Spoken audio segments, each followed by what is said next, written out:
Hello guys, कैसे हो। तो ज़्यादातर लोग सिर्फ अपनी सनसाइन जानते हैं, पर अगर आपको अपने पर्सनालिटी, इमोशंस और अपनी लाइफ को और डीपली समझना है, लाइफ के डायरेक्शन के बारे में भी, तो सन, मून और राइजिंग साइन के अलावा भी आपको और भी प्लैनेट्स के साइन के बारे में पता होना बहुत ही ज़्यादा ज़रूरी है। तो इस वीडियो में मैं आपको हर एक साइन के बारे में बहुत ही डीपली और अच्छे तरीके से समझाने वाली हूँ, तो लास्ट तक बने रहना। सबसे पहले हम बात करेंगे सनसाइन के बारे में। सनसाइन होती है आपकी कोर आइडेंटिटी और आपकी पर्सनैलिटी। सनसाइन बताती है कि आप कौन हो और इस लाइफ टाइम में क्या करने आए हो। सन आपके कॉन्फिडेंस, विल पावर और पर्पस को शो करता है। ये भी बताता है कि आप लोगों के सामने कैसे शाइन करते हैं। और अगर इसे सिंपल शब्दों में कहना हो तो सनसाइन मतलब आपका सोल पर्पस। अब आते हैं मून साइन पर। मून साइन आपका इमोशनल वर्ल्ड होता है। वो ये बताता है कि आप कैसा फील कर रहे हो, कैसा फील नहीं कर रहे हो, आपका इमोशन कब हाई लेवल पे है, कब लो लेवल पे है, और आप किस चीज से इनसिक्योर या सिक्योर फील करते हो। मून वो साइड है जो सिर्फ आप और आपके क्लोज लोग ही जान सकते हैं। और सिंपल लैंग्वेज में मून साइन मतलब आपका इनर सेल्फ और आपका हार्ट। अब राइजिंग साइन की बात करते हैं, या तो जिसे असेंडेंट भी कहा जाता है या हिंदी में लग्न राशि भी कहा जाता है। राइजिंग साइन ये बताता है कि लोग आपको पहली बारी में कैसे देखते हैं, आपका एटीट्यूड, बॉडी लैंग्वेज और आपकी ओवरऑल वाइब। और इसलिए ही कभी कभी आपको लोग पहली बार में ही जज कर लेते हैं या गलत समझ लेते हैं। जैसे कि अगर आपकी मून साइन कैंसर है, जो कि बहुत ही इमोशनल साइन है और आप बहुत इमोशनल पर्सन हो, इसका मतलब है। पर अगर आपकी राइजिंग साइन टॉरस है तो सामने वाले को आप पहली नज़र में बहुत ही घमंडी, ईगोइस्टिक और स्टबन लगोगे। सिंपल लैंग्वेज में राइजिंग साइन मतलब आपकी outer personality and face. Quickly summarize करते हैं, सन आपका सोल है, मून आपका हार्ट है और राइजिंग आपका फेस है।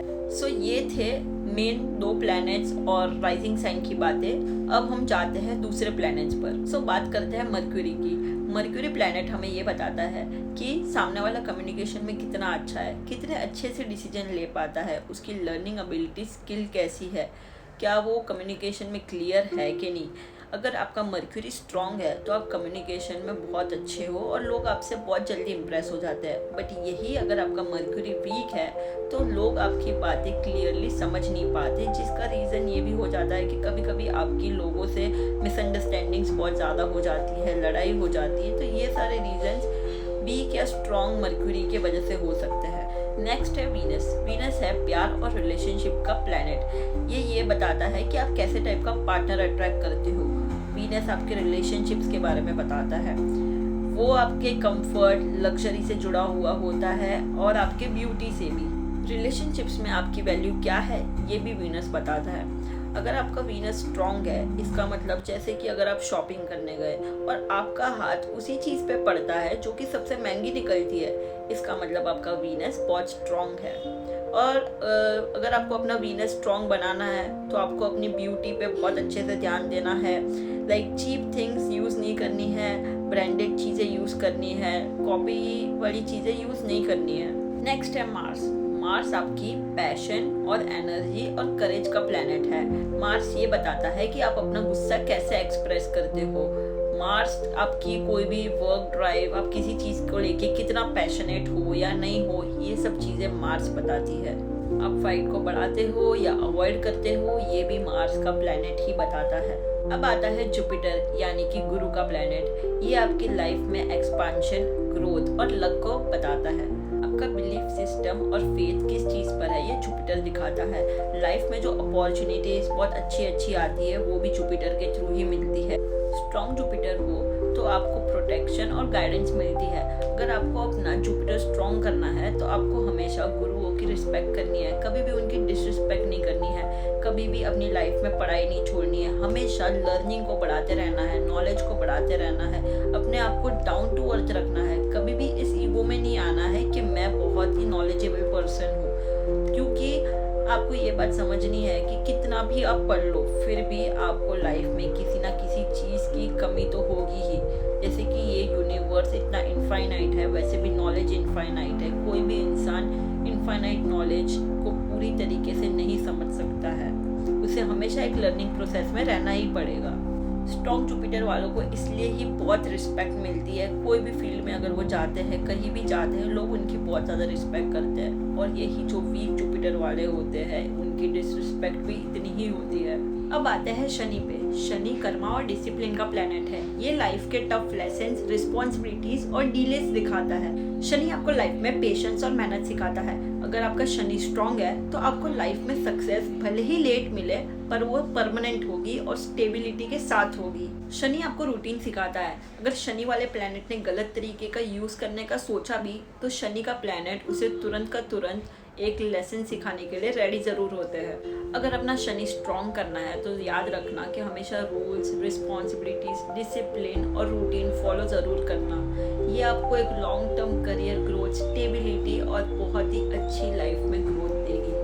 अब आते हैं राहु पे, जो कि है एक शैडो प्लैनेट। ये डिजायर्स और ऑब्सेशन का प्लैनेट है।